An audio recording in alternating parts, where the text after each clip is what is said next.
আমরা একটু কথা বলছি রূপনগর এবং পল্লবী থানাধীন এলাকার যে সকল নেতৃবৃন্দ আসেন। এখানে আমরা দেখতে পাচ্ছি বাউনিয়াবাদের কৃতি সন্তান সমাজসেবক এবং পল্লবী থানা বিএনপি সিনিয়র যুগ্ম আহ্বায়ক আশরাফ আলী গাজী।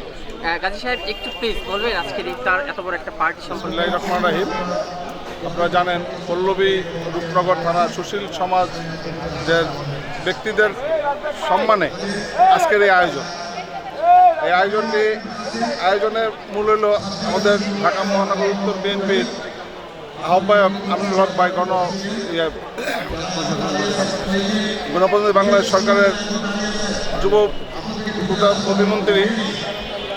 উনি পল্লবী রূপনগরের সুশীল সমাজের ব্যক্তিদের সম্মাননায় আজকে এই আয়োজনটি করেছেন। এটা প্রতি বছরই এটা করেন, প্রতি বছরের নয়।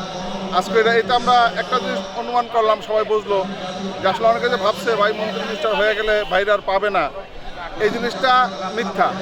এর মধ্য দিয়ে প্রমাণ হলো যে আমিনুল ভাই সবসময় পল্লবী রূপনগর বাড়ির সাথে আছে, আর উনি সবসময় ইনশাল্লাহ থাকবে। এই প্রতিশ্রুতি উনি ধরে রাখছে, এটাই আজকে এটা একটা নমুনা। ধন্যবাদ। আমরা কথা বলছি